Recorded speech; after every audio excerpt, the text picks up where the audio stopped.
Welcome back friends. तो आज हम फाइनेंस अकाउंट असिस्टेंट की रिवीजन स्ट्रेटजी डिस्कस करने वाले हैं और इसके साथ साथ एक एस्टिमेटेड एग्जाम डेट क्या हो सकती है फाइनेंस अकाउंट असिस्टेंट की और किस तरह से रिवाइज करना चाहिए आपको ताकि आप जो है अच्छा स्कोर कर सको इस एग्ज़ाम में। तो आइए स्टार्ट करते हैं।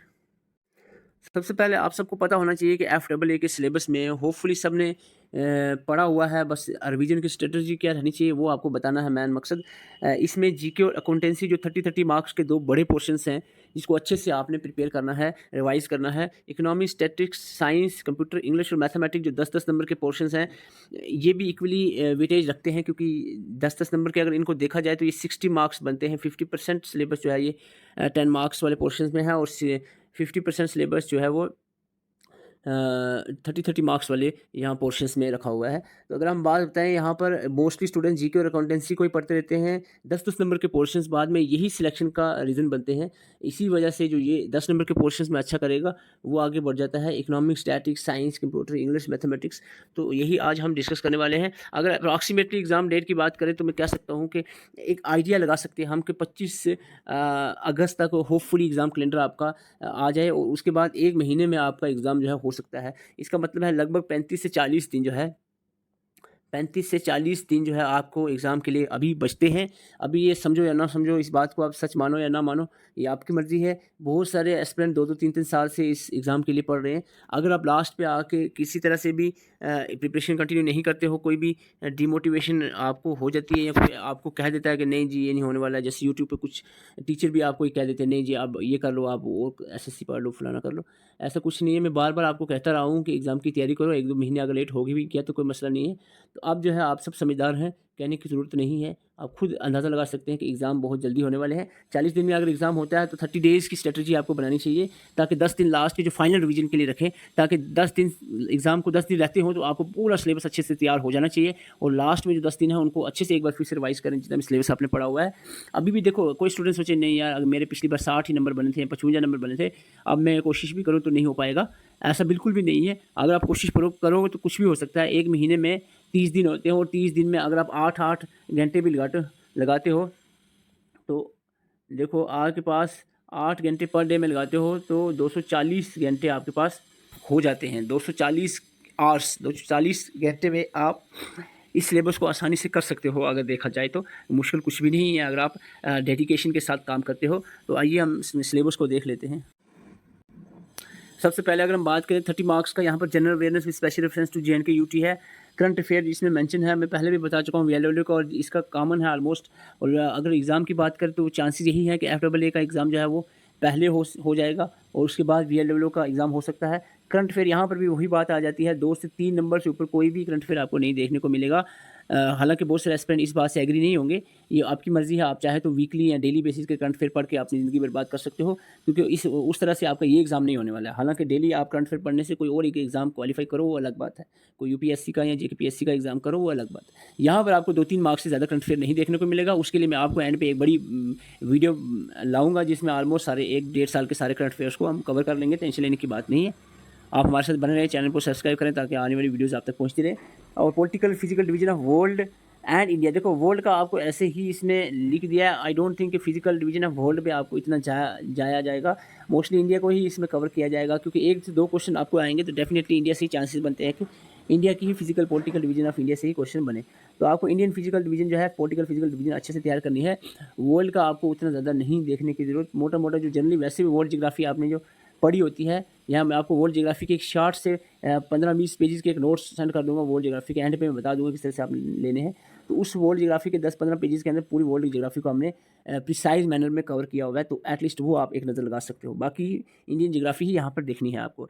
Indian culture, heritage, freedom struggles जो है, मैंने पहली वीडियो में बताया था आपको, इसमें भी वही कंसेप्ट मॉडर्न हिस्ट्री है। एक तो मॉडर्न हिस्ट्री ही पढ़नी है सिर्फ। उसके बाद इंडियन कल्चर की बात करें, कल्चर और हेरिटेज में ट्राइब्स, उसके बाद फेस्टिवल्स और जो मोटी-मोटी चीज़ें हैं इसमें ज़्यादा हेरिटेज साइड में जो रामसर वेटलैंड्स हैं, वेटलैंड्स वगैरह वो देखनी है। इतना ज़्यादा इसमें घुसना नहीं है आपने, ठीक है। ट्रांसपोर्ट एंड कम्युनिकेशन में जो कोई इम्पॉर्टेंट आपके देखिए कोई रेलवे जोन्स ऐड हुआ है, 19 हो गए, जैसे कोंकण रेलवे जोन 19 नंबर पे ऐड हुआ है। तो इस तरह से कोई लेटेस्ट इसमें एडिशन हुई है, या इसका बेसिक आइडिया क्या है ट्रांसपोर्ट एंड कम्युनिकेशन का। डेमोग्राफी में सेंसस इंपॉर्टेंट है, 2011 के सेंसस से क्वेश्चन पूछे जा सकते हैं। रिवर एंड लेक अच्छे से पढ़ना है आपको, इसमें कुछ भी पूछा जा सकता है।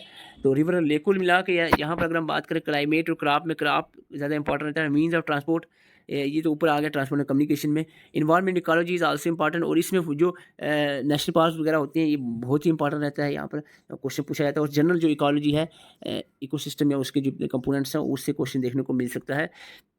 जम्मू एंड कश्मीर में हिस्ट्री और टूरिस्ट डेस्टिनेशन से क्वेश्चन के चांस बनता है। और रीऑर्गेनाइजेशन एक्ट जो है ये तो इंपॉर्टेंट ही रहेगा, 1 से 2 क्वेश्चन या 2 से 3 भी क्वेश्चन हो सकते हैं, इससे पूछे जा सके जाए। डिलिमिनेशन कमीशन भी आप इसमें साथ में ऐड कर देना, ताकि कुछ नई चीज़ें जो ऐड हुई हैं। तो ये एक सिलेबस है 30 मार्क्स का, काफ़ी वेटेज इसमें रखी गई है, 30 मार्क्स काफ़ी होते हैं। तो इस पे थोड़ा-सा आपको काम ज़्यादा करना पड़ेगा। बिल्कुल करंट अफेयर में घुस जाना ये अच्छी बात नहीं है। 10 टॉपिक इसमें मेंशन है, 30 नंबर का क्वेश्चन आएगा, एक टॉपिक से 3 नंबर तक क्वेश्चन पूछे जा सकते हैं। तो इसमें घबराने की बात नहीं है, जो चीज़ें मेंशन हैं आप वही पढ़ें। और इसके मैं नोट्स भी आपको प्रोवाइड कर दूँगा, exam oriented notes exactly revision के लिए बनाए हैं। तो कमेंट बॉक्स में आपको बता दूँगा किस तरह से आप वो ले सकते हैं, तो टेंशन बिल्कुल भी नहीं लेनी है। और अकाउंटेंसी की बात करें, देखो अकाउंटेंसी का कंटेंट जब स्टार्ट हुआ था तो काफ़ी कम कंटेंट हमें मिल रहा था। आप जो है इसको आप यूट्यूब पर सर्च करते हो, जम्मू एंड कश्मीर के भी काफ़ी यूट्यूबर्स हैं जिन्होंने अकाउंटेंसी को समझाया हुआ है, तो आप वहाँ से भी पढ़ सकते हो। जैसे किरण सर हैं आपने, जिन्होंने विंग्स एक उड़ान पे पढ़ाया था, बाद में किरण ज़ोन उनका अपना चैनल है, वो ज़रूर फॉलो करें। अकाउंटेंसी के रिलेटेड 2x की स्पीड से उनकी वीडियोस देखें। उसके साथ एक तो वो बेसिक अंडरस्टैंडिंग के लिए काफ़ी रहेगा, उसके साथ 1-2 चैनल जो है और भी आप साथ में ले सकते हो, जिसमें जैसे आईजी क्लासेस पे भी अकाउंटेंसी का अच्छा कंसेप्ट आपको मिल जाएगा। वो भी आप दे सकते हो। लतीफ़ सर जो हैं वो भी अकाउंटेंसी उन्होंने ठीक पढ़ाई है। खास अगर आप चाहो तो किरण सर और आईजी क्लासेस दोनों चैनल्स पे अच्छे से अगर आप वीडियोज़ देखते हो और उनके नोट्स उनसे लेकर पढ़ते हो साथ में, तो होपफुली जो है अकाउंटेंसी वहाँ से आपको कवर हो जाएगी। देखो उतना ज़्यादा इसमें नहीं घुसना है, वो क्योंकि यहाँ पर एक जो पार्टनरशिप का टॉपिक है ये बहुत लेंथी टॉपिक है, इसमें इतना घुसना नहीं है। जितना आप एक लिमिट का इस तक इसमें देखना है आपने पार्टनरशिप वाले टॉपिक को। तो बाकी जो है इसमें ख़ास करके जो एंट्री वाले कंसेप्ट्स हैं, थोड़ा-सा वो समझ लेना है। पार्टनरशिप का उतना ज़्यादा नहीं घुसना है। एंट्री जो वोचर्स होते हैं, या सॉरी जर्नल एंट्री जो होती है, जर्नल एंट्री का आपको पता होना चाहिए किस तरह करनी है। और जो बाकी के रिकंसिलिएशन क्या चीज़ है इसके बारे में थोड़ा आइडिया होना चाहिए। अकाउंटिंग इक्वेशन जर्नल इंपॉर्टेंट है। फाइनेंशियल अकाउंटिंग एंड इस टर्म्स में जो इसमें टर्म्स हैं, कुछ डेफिनेशंस होंगी वो इंपॉर्टेंट है, पूछी जा सकती हैं आपको। तो ये अकाउंटेंसी का 2 चैनल से आप फॉलो अप करें। और सिलेबस देखो, खास करके सबसे बड़ी चीज़ होती है सिलेबस के अकॉर्डिंगली आप सर्च करो। और उससे भी बड़ी चीज़ ये है, अगर आपने डिसाइड किया होगा कि 6 दिन मैंने देने हैं इसको, अब 6 दिन में ये सिलेबस, अब अगर आपने डेडिकेशन के साथ 48 घंटे यानी 8 घंटे एक दिन में अगर लगाते हो, 48 घंटे हो जाते हैं 6 दिन में। 48 घंटे अगर आपको मिलते हैं इसके लिए, अकाउंटेंसी के लिए, तो उम्मीद करते हैं अकाउंटेंसी आप अच्छे से निकाल पाओगे।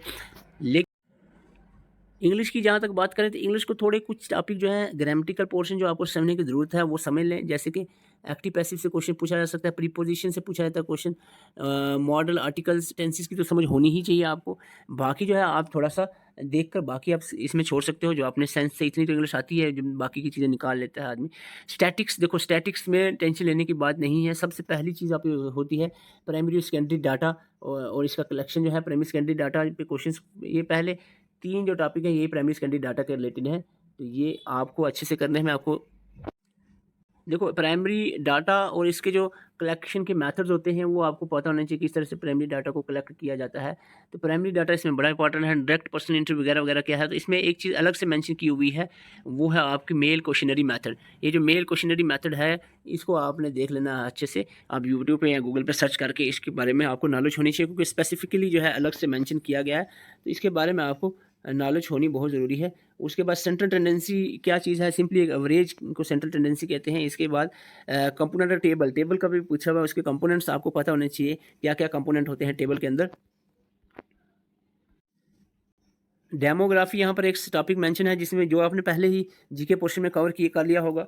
इसके बाद अगर हम बात करें तो आप प्रोबेबिलिटी जो है, अगर चाहो तो प्रोबेबिलिटी का थोड़ा बेसिक आइडिया इसका होना चाहिए। प्रोबेबिलिटी के जो बेसिक कंसेप्ट हैं उसको कवर कर लेना है आपने, ठीक है। सेंट्रल टेंडेंसी उतना बड़ा टॉपिक नहीं, छोटा सा है। एट्रीब्यूट्स के बारे में अगर आप चाहो तो थोड़ा सा एट्रीब्यूट को आप सर्च करके इसको समझें।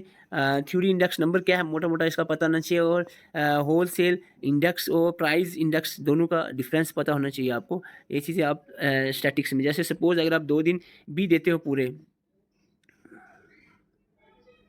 3 दिन, जैसे 3 दिन बनते हैं इसके, अगर आप देखो तो 3 दिन स्टैटिक्स अगर आप पढ़ते हो, यानी ऐसे अगर आप सोच में लगे रहोगे कब कैलेंडर आएगा, कब हम स्टार्ट करेंगे, किस तरह रिवीजन करेंगे, कौन सा सब्जेक्ट पढ़ेंगे, तो इस तरह से कन्फ्यूजन में पड़े रहोगे, एक भी चीज़ सही नहीं हो जाएगी।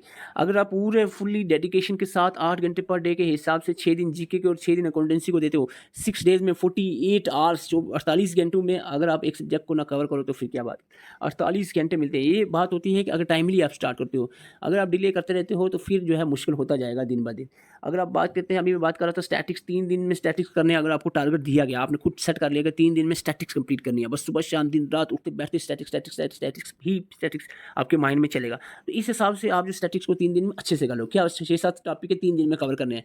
आपके पास सोर्सेज की कमी नहीं है, इंटरनेट पे जाओ, बेशुमार चीज़ें मिलेंगी, हर एक चीज़ को डिफरेंट सोर्सेज से चेक करो, वीडियोज़ देखो, गूगल पे सर्च करो, डिफरेंट नोट्स सर्च करो, बुक्स में देखो, सारी चीज़ें कलेक्ट कर अपना देखो। कोई भी आपको सिलेक्शन नहीं दिलवा सकता, ना ही कोई आपको पढ़ा सकता है। पढ़ने वाले जब तक आप खुद नहीं बनते ना, तो सिलेक्शन नहीं होती। तो खुद जो है अपने आप मेहनत करो, और अगर आपने पढ़ा हुआ है और ज़्यादा कोशिश करो ताकि कोई भी कमी ना रहे। जनरल साइंस के सिलेबस को थोड़ा अगर आप देखोगे तो जनरल जो चीज़ें मेंशन है वही चीज़ें अच्छे से कर लो, ठीक है।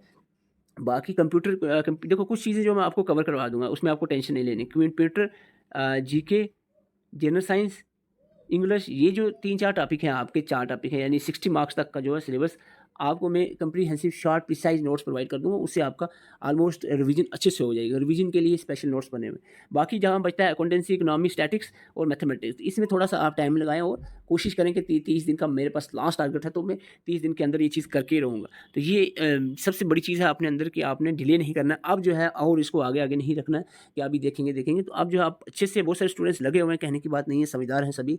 लेकिन जो भी अभी तक रुका हुआ है कि सोच में पड़ा हुआ है, तो उससे मेरी यही रिक्वेस्ट है कि आप अपनी जान पूरी लगा दें 30 दिन, ताकि आप जो है अच्छा स्कोर कर सको। Thank you for watching. हमारे साथ अगर आपको कोई भी हेल्प चाहिए तो आपको मैं व्हाट्सएप नंबर दे देता हूँ। यहाँ पर जो ये नंबर दिया है, इस पे आप कॉन्टैक्ट कर सकते हो। तो आपको जितने भी एफडबलए के नोट्स होंगे आपको अवेलेबल करवा दिए जाएँगे। वीडियो लेक्चर्स या एमसीक्यूज़, जो कुछ एमसीक्यूज़ भी आपको प्रोवाइड करवा दिए जाएँगे। और ज़्यादा एमसीक्यूज़ अगर आपने प्रैक्टिस करने हैं, मॉक टेस्ट, तो उसके लिए आपको कमेंट बॉक्स में मैं अपनी जो ऐप है हमारी, उनका उसका लिंक दे दूँगा। ऐप पे आप जाकर मॉक टेस्ट को भी अटेम्प्ट कर सकते हो, और वहाँ पर आपको जो भी चीज़ें आपको चाहिए ऐप पर भी मिल सकती हैं। अगर आप डायरेक्टली व्हाट्सएप से लेना चाहते हो तो व्हाट्सएप पे आपको प्रोवाइड किया जाएगा। All the best. अभी बिल्कुल भी रुकना नहीं है, कोई भी बात नहीं सोचनी है कि अब होगा कि नहीं होगा, अब होगा, डेफ़िनिटली होगा, और इस बार आपने करना भी है, अच्छे से करना है। Thank you, all the best.